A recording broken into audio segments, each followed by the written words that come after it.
Olá a todos, sejam muito bem-vindos. Esse aqui é o Basquetebol para Iniciantes e eu sou o professor Jobson Karpinski. Vamos lá, pessoal, vamos lá para a nossa quarta aula. Hoje vamos falar um pouquinho sobre a tática do basquete, né? Chegando já nessa parte. Sistemas táticos defensivos e seus conceitos e sistemas táticos ofensivos. Agora a gente começa aí para um pouquinho sobre falar sobre as estratégias, sobre as táticas, as movimentações, sejam defensivas, ofensivas. Entrar um pouquinho da estratégia do basquetebol aí.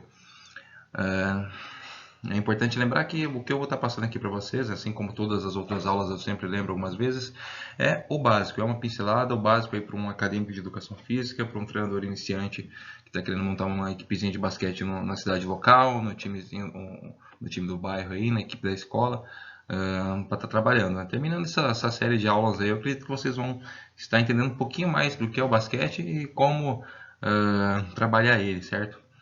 Vamos lá então, pessoal, sistemas táticos defensivos e ofensivos. O basquetebol é um esporte de estratégia, certo?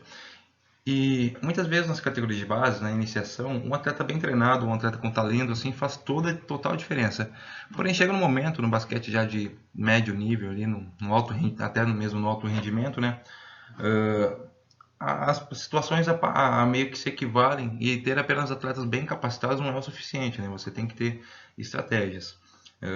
E o sucesso muito, né, de determinadas equipes, de quase todas as equipes, na verdade, numa competição, muitas vezes, ou quase sempre, está ligado a quão bem os sistemas táticos, né, as estratégias são bem executadas, bem treinadas, né, o quão bem ofertadas são essas estratégias. Né? Por exemplo, vou dar um exemplo prático aqui. Você tem um atleta que é muito bom arremessador e você precisa que ele arremesse a maioria dos seus arremessos durante a partida, certo? Não adianta só você ter um rapaz ali, um atleta que sabe receber a bola e arremessar e faz a maioria das cestas, se você não consegue criar ou pensar alternativas para que esse atleta receba a bola numa posição boa para arremessar, né? Receba a bola livre. E ainda mesmo em contrapartida, vamos supor que o time adversário tem um atleta que pega muitos rebotes, ele pega praticamente todos os rebotes, ele é muito alto, muito grande. Você tem que pensar alguma estratégia para que esse atleta do time adversário não pegue todos os rebotes, né, ou pegue o menor número de rebotes possíveis. Então as estratégias estão aplicadas em todos os âmbitos, né, em todos os campos, seja no ataque ou na defesa, para você conseguir o objetivo comum, né, que é conseguir melhores situações jogada após jogada para acabar no final das contas vencendo o jogo, certo? E nós vamos falar aqui sobre os sistemas defensivos e os ofensivos. Primeiro vamos falar sobre o que é mais complexo, né? O sistema defensivo. No basquete, basicamente, tem dois tipos de defesa, certo? Primeiro, a marcação individual e também a marcação por zona. Esses são os tipos básicos de defesa, né? Os nomes deles já são bem ilustrativos, né? Por exemplo, marcação individual, ou homem a homem, né? Já o nome já diz, nós já deduzimos ouvindo o nome que é uma marcação a qual cada jogador, cada atleta é responsável por defender ou por guardar, né, um atleta adversário. Individual, cada um marca um, entendeu? Já a marcação zona, o nome mesmo já deduz, né? É, o atleta não é responsável só por um atleta do outro time, né? E sim por uma determinada área, né, da quadra. Por exemplo, na marcação individual, eu tenho 5 atletas, estão vendo certinho aqui, o outro time também tem 5. Cada um desses atletas se marcam. Já na marcação individual, na marcação zona, cada atleta resguarda ali um cantinho da quadra, às vezes tem um, às vezes tem 2 atletas ali, enfim, ele guarda aquela posição. Nós também temos as marcações mistas, que são o resultado da soma dessas dois tipos de defesa. Né? No caso, alguns jogadores marcam individual, né? Uns jogadores específicos, e outros jogadores marcam um espaço em zona. Né? Mas aqui um pouco a gente explica um pouco mais, deixa um pouquinho mais claro esse tipo de marcação para vocês aí. Daí nós acabamos podendo nós ficamos se perguntando, né? Qual é o melhor sistema defensivo, né? Qual que é o sistema defensivo com mais sucesso, né? Então, não é uma pergunta tão simples, não é uma questão tão simples, né? Na verdade, se fosse uma coisa tão simples, todas as equipes campeões, todas as equipes, na verdade, não perderiam tempo treinando aqueles que não funcionam, né? Todos os sistemas defensivos funcionam, desde que você leve em consideração algumas coisinhas, né? Você tem alguns critérios para levar em consideração. Primeiramente, qual é o teu time, como o teu time é e a característica dos teus jogadores. em contrapartida, você também tem que se perguntar da equipe adversária. Qual é o time adversário, como o time adversário joga, qual a característica de jogadores do adversário, certo? A partir dali, você sabendo essas coisinhas, né, como funciona o teu time e o time adversário, as características de cada jogador, já fica mais fácil de você escolher um sistema defensivo, né? Então, como havia dito já ali no slide anterior, a marcação individual nada mais é do que um homem marcando o outro homem, né? Homem a homem. O objetivo dela é que cada defensor impeça o atacante de pontuar. Porém, ainda continua sendo uma tática que tem muito trabalho em equipe, né? Não é, tem um grande trabalho coletivo. Não é porque o jogador A da equipe defensiva marca o jogador A da equipe ofensiva, que o jogador A ofensivo passou pelo seu marcador, que a equipe tem por obrigação deixar ele fazer cesta, não muito. Pelo contrário, né?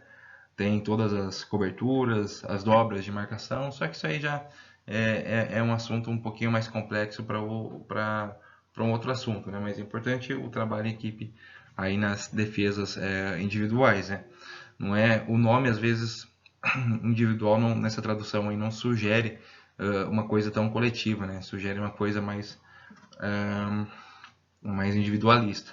Porém, o trabalho coletivo é presente em todo e qualquer sistema defensivo no basquetebol.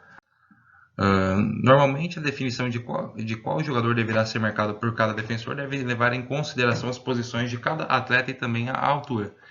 Isso vamos lá, uma coisa importante, né?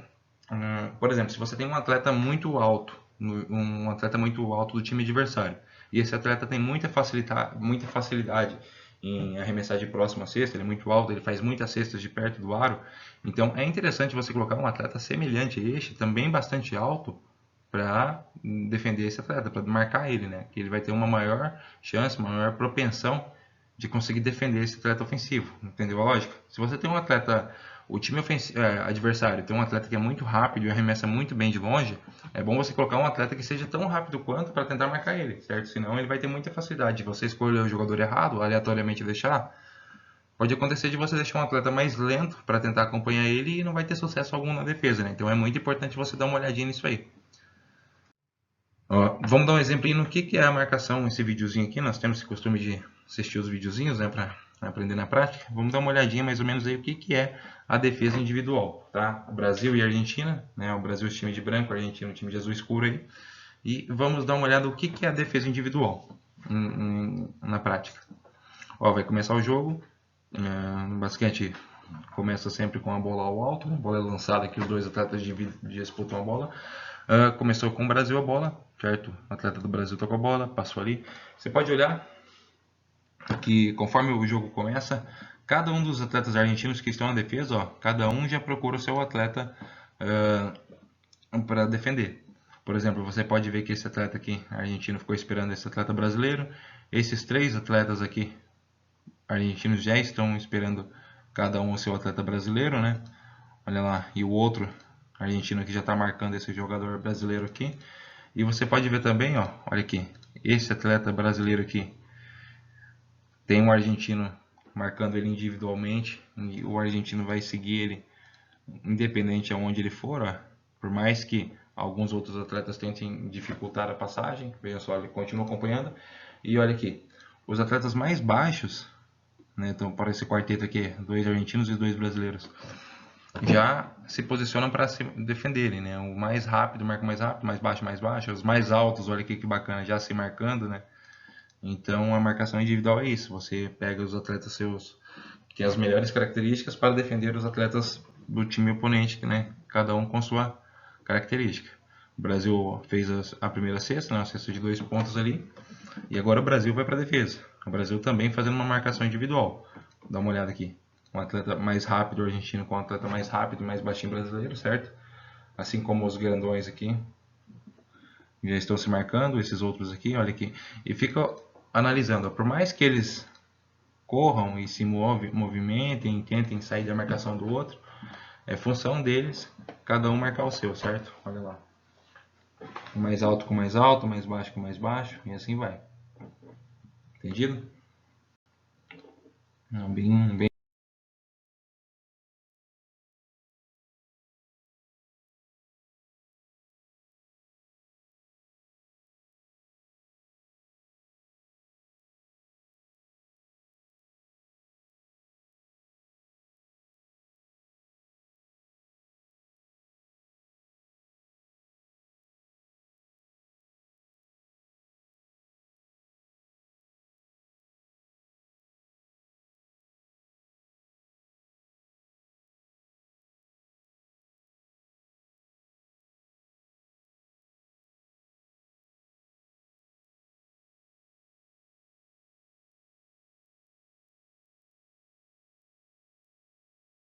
bem fácil de entender.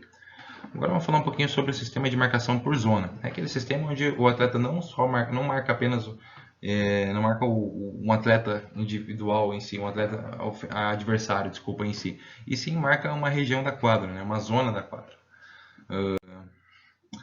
E aqui vou colocar aqui as vantagens, vamos pontuar aqui as vantagens da marcação por zona, né?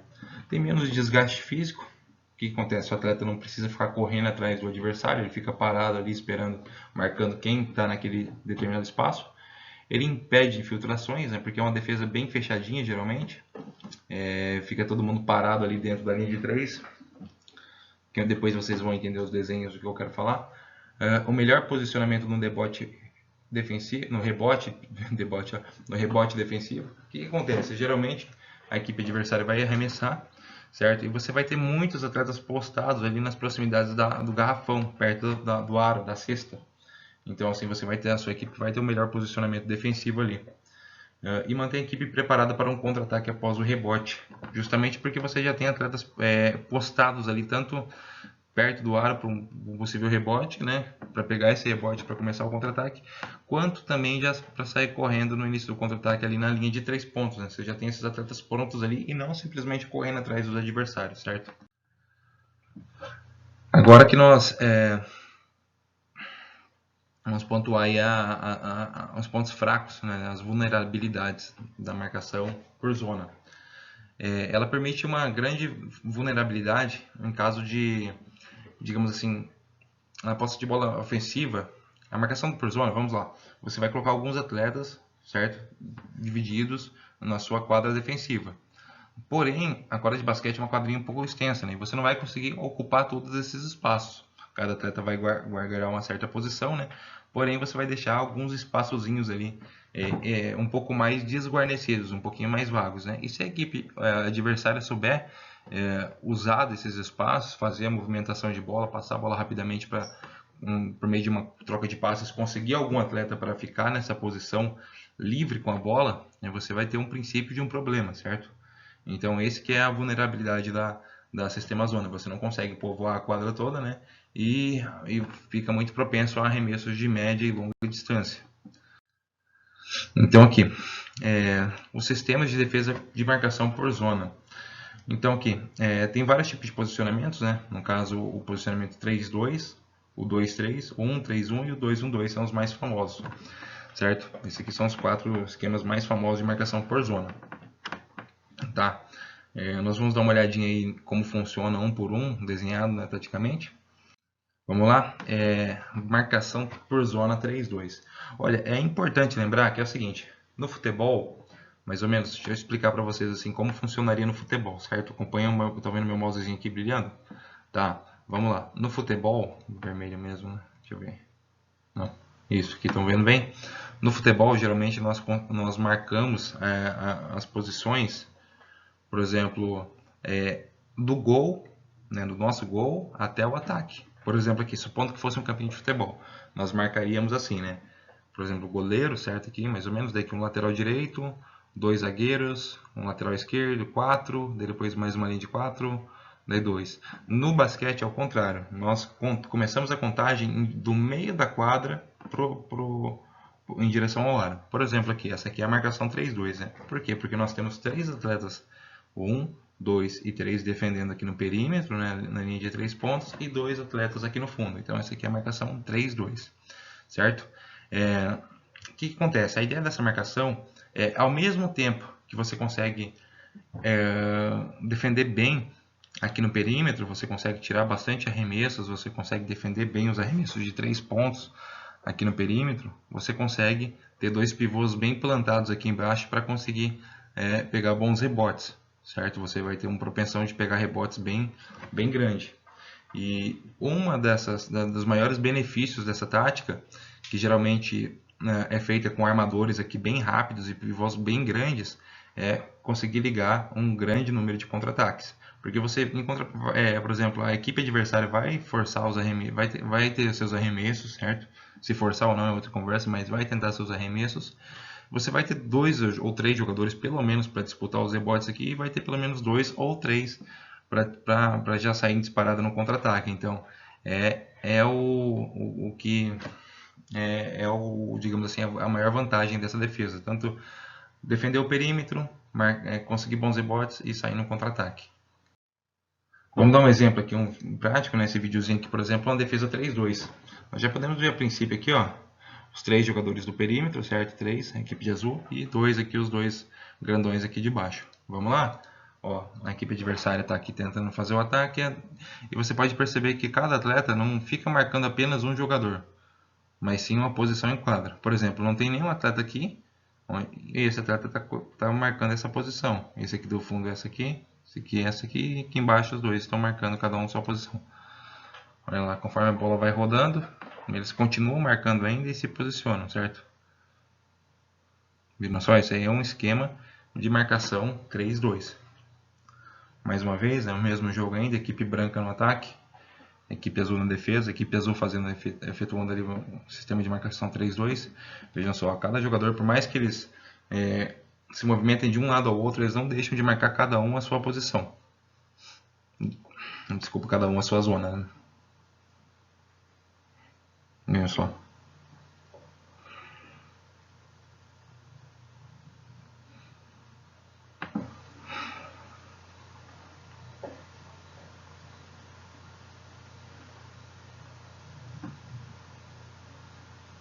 Olha lá. Entendido? Viram só? Por mais que, como eu disse, por mais que eles se movimentem, se a bola está para o lado direito, eles vão para o lado direito, se a bola está para o lado esquerdo, eles vão para o lado esquerdo, eles não deixam de marcar a sua posição, eles não saem da posição para correr atrás de um determinado atleta. Entendido?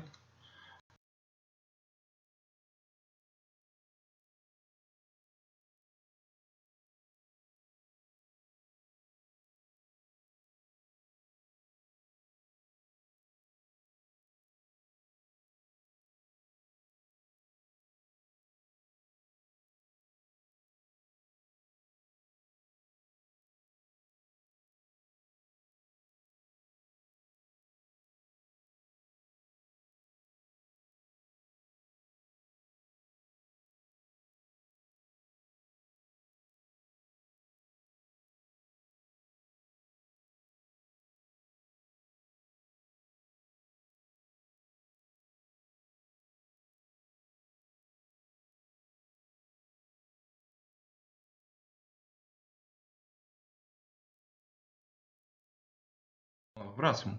Essa aqui é a marcação 2-3, entendeu? Marcação 2-3, muito fácil de entender. 2 marcadores aqui na frente e 3 marcadores aqui em cima. Desculpe, 3 marcadores aqui embaixo, próximo ao aro.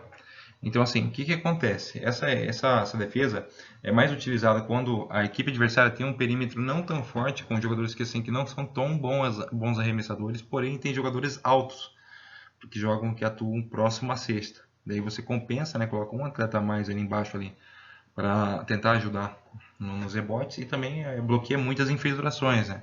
Por exemplo, os atletas assim com bola vão ter mais dificuldade de entrar num garrafão que marca 2-3 do que às vezes um garrafão mais aberto com outra defesa, né? Então essa seria a ideia da marcação por zona 2-3, entendido? A marcação 1-3-1, essa aqui é a marcação 1-3-1, podemos ver aqui um atleta aqui no perímetro, certo? Daí uma linha de 3 aqui no meio do garrafão, e um atleta mais próximo à cesta, certo? Então, assim, eles formam meio que um esquema de crucifixo, entendeu? É meio que uma cruz, se você olhar o desenho aqui, né?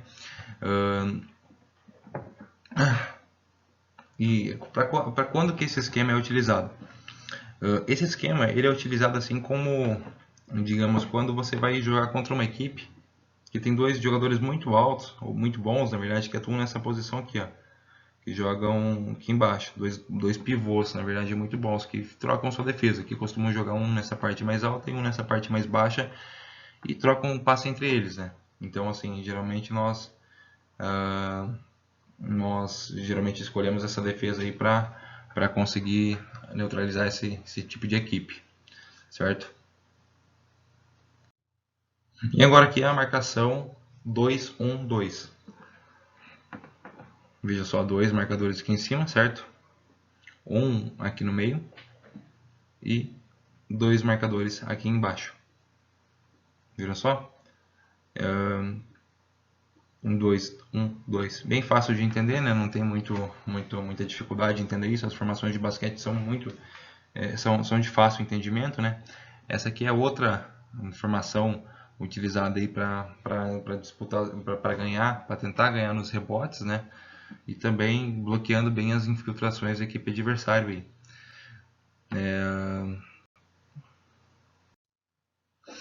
Agora vamos lá. Sistema de defesa com marcação mista. O que seria o sistema de defesa com marcação mista?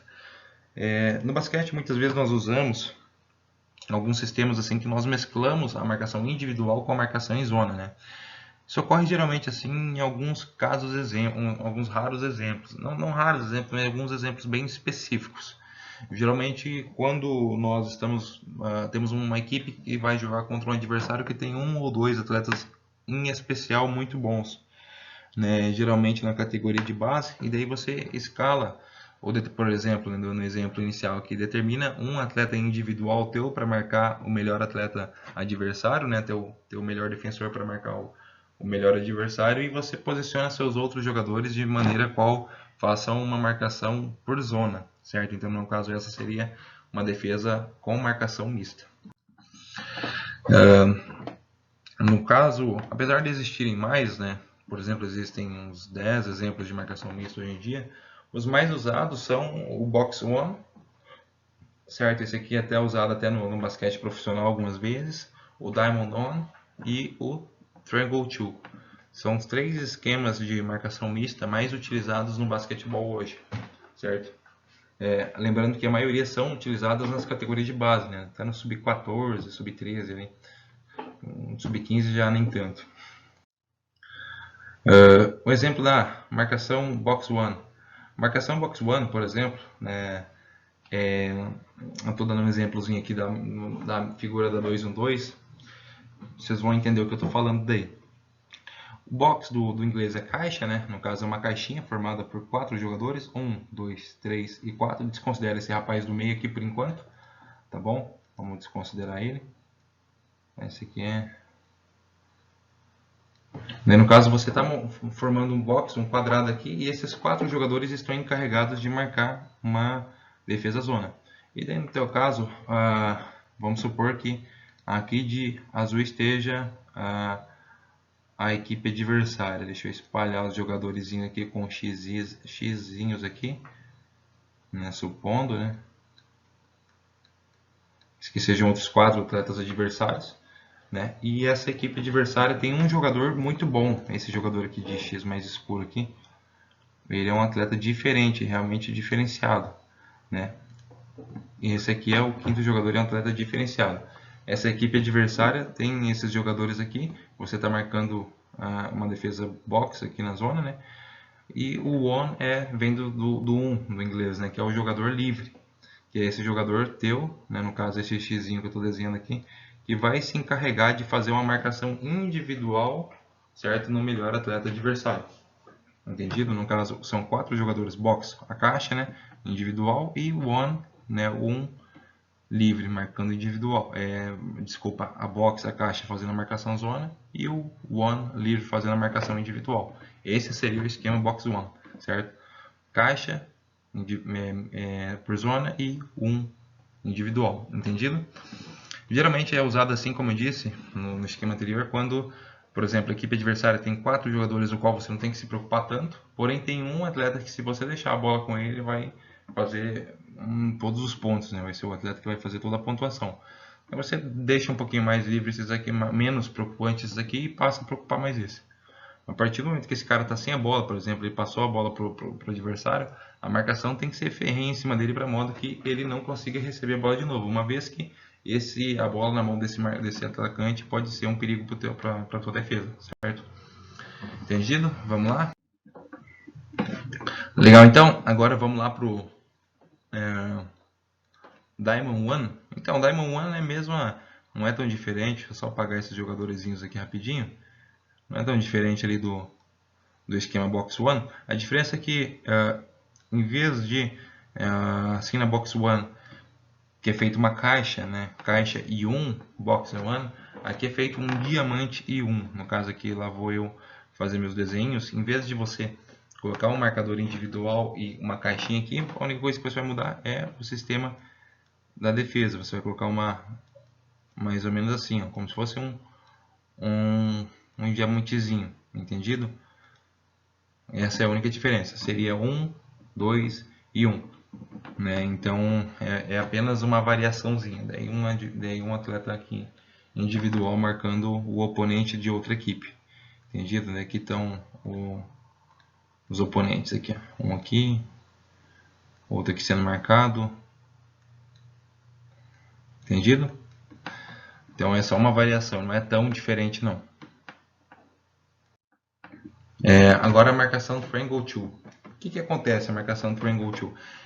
Geralmente quando a equipe adversária tem dois atletas diferenciados, por exemplo, dois atletas muito bons. No caso eu vou fazer os desenhos novamente aqui de roxo aqui, ó.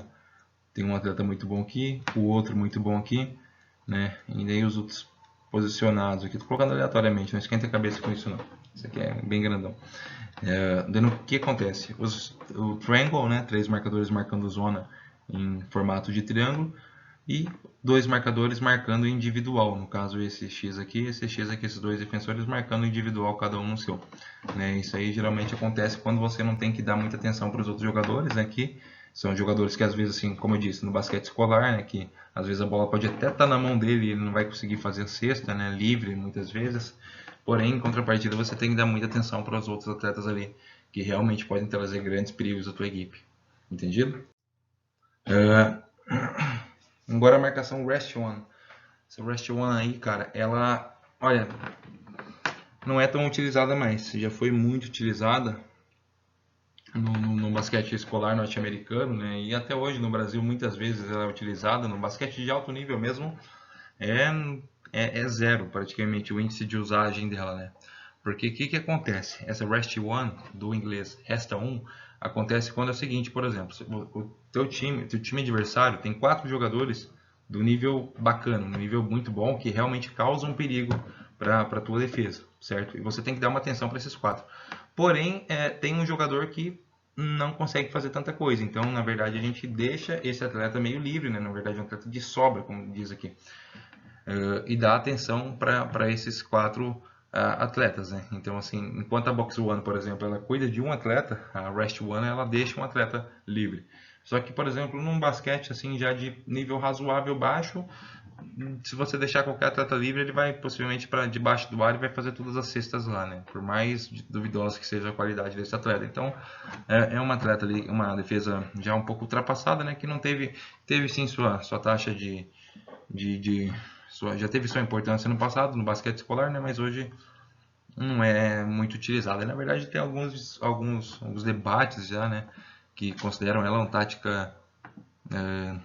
Eu não vou usar o termo antiético aqui, mas tem algumas coisas aí já de alguns fóruns aí de basquete durante o mundo aí que querem proibir esse tipo de tática e tudo mais, enfim. É outro tipo de discurso já. Agora a marcação matchup. Ela nada mais é do que uma variação, né, da marcação box one, que é uma marcação mista, né? A defesa também se posiciona com 4 jogadores em uma zona e um marcando individualmente. Então, assim, você pode ver que a princípio ela é a mesma coisa. Porém é o seguinte, mas em vez de uma marcação individual acontecer apenas sobre um jogador, a defesa marca individualmente sempre quem está em posse de bola, enquanto os demais defensores seguem organizando uma zona. Por exemplo, você vai posicionar a tua defesa, né, a defesa matchup, o atleta que recebeu a bola é marcado individualmente. Então, e os outros todos mantêm o posicionamento defensivo. No caso, assim, não é uma defesa tão diferente das outras, né? A diferença é que só é pressionado individualmente mesmo, né, quem tem a posse de bola, né? E a marcação-pressão? A marcação-pressão ela é utilizada em alguns momentos da partida, né? Dependendo do nível de basquete no início dela, para tentar, se o time defensivo é muito superior, ou no final do jogo. É uma marcação que ela pressiona a equipe adversária, né? Ela começa, não é uma marcação que você fica ali na zona esperando ou defendendo espaço ou defendendo os atletas, né? Esperando a equipe adversária errar um passe ou um arremesso. Na verdade, você pressiona e tenta forçar de toda maneira esses erros, entende? Ela não é usada a todo momento, em todo jogo, embora seja uma defesa bem efetiva, primeiro por conta do desgaste físico. Né? Ela é uma marcação-pressão que você pressiona a equipe, então se você gasta mais perna, você gasta mais os jogadores. Então, justamente por isso que ela não é utilizada por tanto tempo. E também porque ela é facilmente batida em algumas estratégias. Né? Se a equipe adversária já tem, a equipe ofensiva tem uma estratégia bem treinadinha, então ela vai pontuar muito fácil contra a defesa pressão. Né? Então, são esses dois motivos aí que fazem que ela não seja tão utilizada assim o jogo todo, e sim apenas em alguns motivos específicos. E a marcação pressão ela é dividida em duas vertentes, né? A pressão quadra toda e a pressão meia quadra. Né?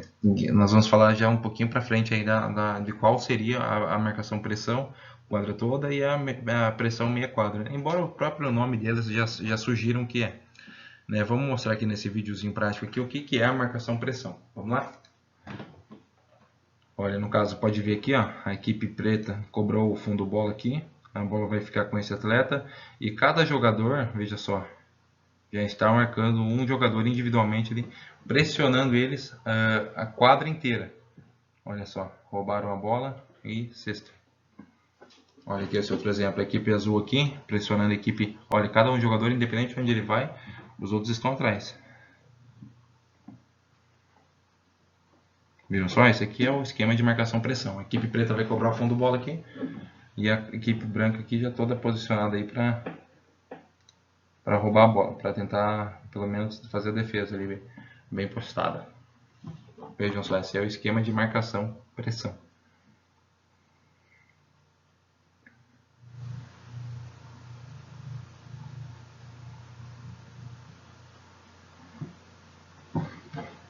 Ela é sempre pressionando os adversários, como o próprio nome já sugere, né? Como eu disse, imagina, por que ela não é utilizada o jogo inteiro? Olha, imagina o cansaço que essa equipe não tem, né? Se vocês voltarem lá ao vídeo aula e olharem, por exemplo, os vídeos da defesa 3-2, vocês vão ver que tem uma discrepância muito grande no desgaste físico, né? Entre uma defesa e outra. Esse videozinho rápido já faz a entender isso, né?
Então, a marcação, como eu havia dito, né?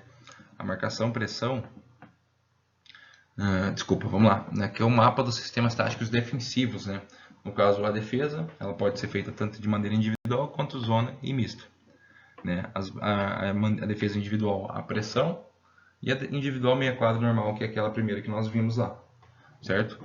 A pressão pode ser meia quadra quanto quadra toda, ou seja, marcar a pressão durante a quadra toda ou só do meio da quadra para trás. Né? A marcação zona 3-2, 2-3, 1-3-1 e a 2-1-2. E a marcação mista, né? Box 1, Diamond 1 e a Triangle 2. Esses aqui são os esquemas, os mapas táticos, né? Que aqui estão bem simplificados. Vamos lá para ataque. Definição de ataque, né? Dentro do esporte, no contexto estratégico do esporte. Conjunto de movimentos coordenados utilizando fundamentos ofensivos para alcançar um objetivo. No caso do basquete, a cesta, né? Que é conseguir o objetivo, que é no caso conseguir a pontuação. Tá, quais são as fases do ataque? O ataque é composto por 5 fases praticamente, né? A primeira fase do ataque é bem simples, que é conquistar a posse de bola. Seja você roubando a bola, pegando rebote, ou até mesmo tendo o direito da posse de bola após levar uma cesta, tá? Não deixa de ser uma conquista de posse de bola. Então a primeira etapa do ataque é essa. Primeiro você tem que ter a posse de bola para depois fazer um ataque.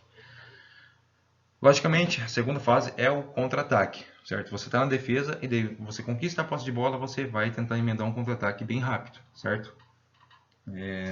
Um fast break, ele já tentar fazer a cesta após conquistar a posse de bola.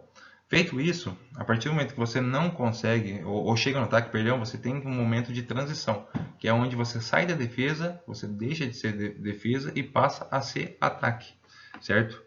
E caso não consiga finalizar esse contra-ataque, né, você tem uma organização do sistema. O que é? Você calma, não deu certo de fazer esse contra-ataque, você calma a bola, para ela, passa de um lado, passa para o outro, organiza o sistema ofensivo que você vai fazer. Claro, esse pode não acontecer, desde que você tenha finalizado a bola, não vou dizer feito a cesta, mas tenha finalizado a bola no contra-ataque, certo? E no caso do ataque tem também ali o fim da ação. Pode ser um arremesso perdido, um arremesso feito, uma cesta, uma violação, um passe para fora, uma bola perdida. Pode ser várias maneiras esse fim de ataque. Mas é claro, é válido lembrar que todo ataque tem essas partes ali. Os sistemas ofensivos, né, os sistemas táticos ofensivos do basquete têm o objetivo exclusivamente de ampliar o leque de alternativas para pontuar, o repertório no caso, né? A equipe deve trabalhar a posse de bola para criar desequilíbrios na defesa e colocar jogadores em boas condições de arremesso. No caso, assim, para resumir tudo, o ataque nada mais é do que movimento, assim, uma estratégia de pontuação, né? Você pegar o que você tem de melhor na sua equipe e tentar encaixar de maneira que fique mais fácil para ela, pegar o que você tem na sua equipe e encaixar a maneira mais fácil de você extrair o melhor dela, entendeu? Você pega o que você tem e tenta extrair o melhor daquilo ali.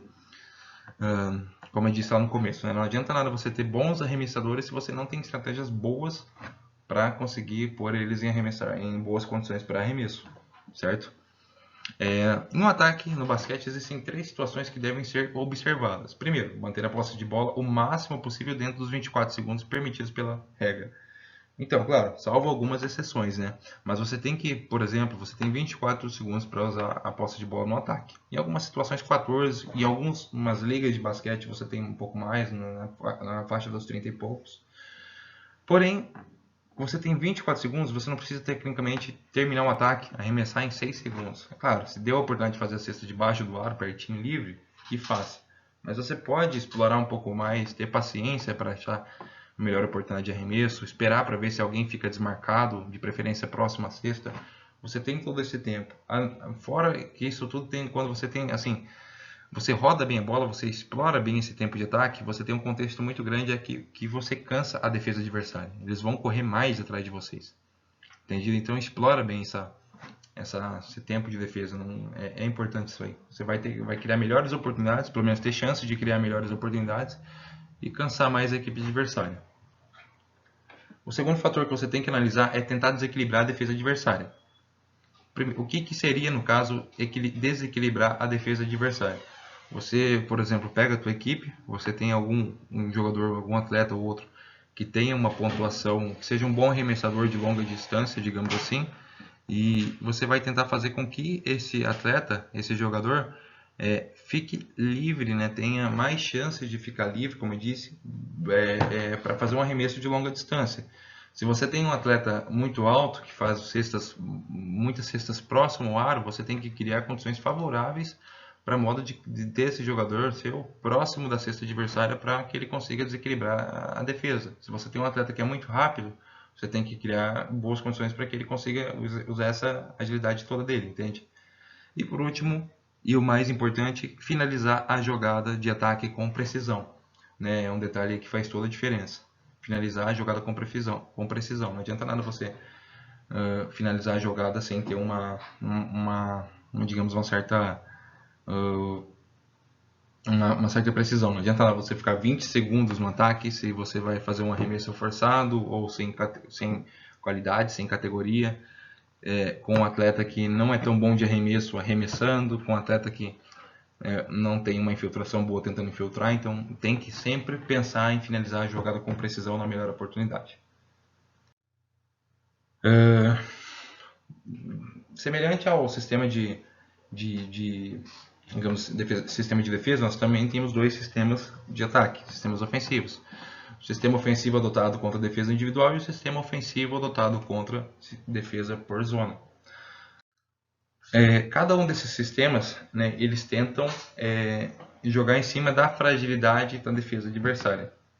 Entende? Por exemplo, se uma defesa individual adversária, você vai tentar explorar ela. Se uma defesa adversária é por zona, você vai tentar identificar qual ela é e tentar criar oportunidades para você conseguir pontuação por cima dela, nas fraquezas dela.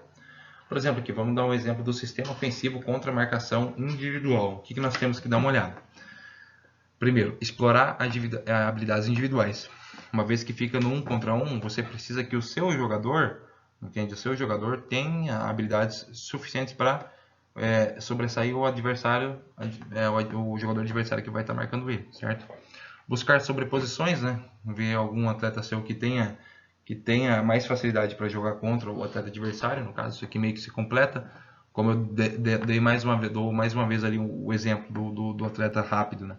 Se você tem um atleta rápido no seu time, que tem muita facilidade em cortar os atletas, driblar os atletas adversários, passar por eles e ir para a cesta, você tem que tentar fazer com que esse jogador tenha o maior número de oportunidades possíveis para tentar passar pelos atletas adversários, principalmente os mais lentos que ele.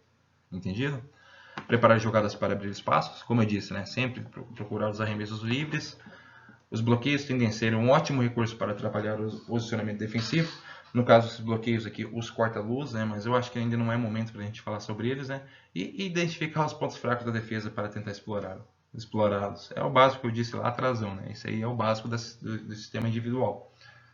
Você olha, por exemplo, às vezes no sistema individual você tem como eu digo, um arremessador muito bom, porém o time deles marca esse arremessador muito bom, né? Porém você tem um jogador ali que não é tão bom infiltrador, né? Tem uma infiltraçãozinha mais ou menos, só que o time adversário tem um atleta que muito lento, que não consegue marcar um atleta que tem a característica de infiltrar. Às vezes compensa mais você passar mais a bola para esse jogador que tem uma infiltração mais ou menos, porém está marcado por um adversário fraco, do que você passar a bola para o seu bom arremessador que está marcado por outros bons arremessadores, entende? Isso aí, no caso, é um sistema, é um exemplo, né, que define tudo isso aí, seja as habilidades individuais, as sobreposições, os pontos fracos da defesa, as jogadas com espaço aberto, tudo isso, né? Às vezes compensa, de acordo com a partida, com o momento do jogo, compensa mais você apostar no seu jogador médio marcado pelo fraco adversário do que um jogador muito bom seu marcado pelo outro muito bom adversário, entendido? E os sistemas ofensivos contra a zona são duas coisas que nós temos que ficar atentos, né? Primeiro, explorar espaço deixado pela marcação defensiva. Toda a marcação zona, como eu disse, a parte vulnerável delas existe, porque não se consegue ocupar todo o espaço na quadra com apenas 5 atletas, né? E efetuar uma troca rápida de passes, fazendo com que os defensores se desloquem, abrindo espaço para o arremesso. Basicamente, se resume nisso. Em geral, a combinação entre entre movimentações táticas ofensivas, deslocamentos, passe e corta-luz tendem a criar espaços para deixar os jogadores de ataque em boas condições de arremesso. Como a marcação por zona busca impedir infiltrações, sistemas ofensivos com bons arremessadores de 3 costumam se sobressair. Isso é muito importante porque, como eu disse mais uma vez, né, todo o sistema defensivo deixa seus espaços abertos, né? E uma troca de passes bem rápidas, né, tendem a deixar os atletas da defesa por algumas frações de segundos desprevenidos, certo? Por exemplo, vamos lá dar um exemplo aqui da sistema ofensivo de marcação contra marcação por zona. Vamos lá, esse aqui é um exemplo da marcação por zona 2-3. Essa é a primeira figura, essa aqui é a 3-2. Então, a 2-3, como nós já vimos, ela defende muito bem o garrafão. Veja bem, esse aqui é um X4, X5, X3, X2, X1. Esses X aqui são os jogadores de defesa. Porém, olha só, essas vagas aqui que elas deixam. Ela deixa muita vaga no perímetro para arremesso. Então aqui você deveria explorar bons arremessadores nesse período, nesse espaço aqui. A defesa 3-2, por exemplo, ela defende muito bem o perímetro, né? Ela tem 3 jogadores aqui no perímetro. 1, 2, 3. Tem 2 pivôs bem grandes aqui embaixo. Porém, ela deixa alguns espaços na zona morta aqui, no fundo, né? Um espaço na cabeça do garrafão e alguns espaçozinhos mais ou menos no perímetro para arremesso. Então, sempre ficar esperto com uma movimentação de passe para tentar criar oportunidades aqui. A 2-1-2, por exemplo, né? Olha o espação que ela deixa na lateral, ela protege muito bem aqui dentro. É muito difícil você fazer uma cesta daqui. Porém, ela deixa espaços bons para arremesso, né? Seja na frente quanto na lateral. E ao 3-1, embora ela, né, feche todo o garrafão aqui contra arremessos de pivôs, ela deixa um espaço muito grande aqui na zona morta para os arremessadores, certo? Então é muito importante a gente ver onde a defesa está desguarnecida no ataque para tentar fazer a movimentação ofensiva para conseguir um arremesso de lá, certo? É importante lembrar que mesmo no ataque a equipe deve pensar em como será feita a volta para a defesa, para evitar sofrer contra-ataques. Pois é, isso é muito importante, né? Que no basquete o jogo não termina no final do ataque, né? Você tem que pensar todo como chegar no ataque, você na defesa tem que pensar como chegar no ataque, embora seja natural, né? Que mesmo você levando a cesta você vai para o ataque, mas também quando você está no ataque você tem que lembrar de como vai ser a defesa, é se organizando. Por exemplo, se você vai fazer um arremesso de 3 pontos, um atleta seu arremesso de 3 pontos, é intencional, já é indicado que esse mesmo atleta não vá disputar o próprio rebote, que ele já volte um pouquinho, dê uns passos para trás, para evitar um certo contra-ataque da equipe adversária. Entendido? Então, as coisas nesse sentido assim. No caso é isso, pessoal. Muito obrigado aí por mais essa aula, né? Finalizamos aqui a quarta aula, sistemas táticos defensivos e ofensivos, né? Muito obrigado e vejo vocês na próxima aula. Beleza? Valeu!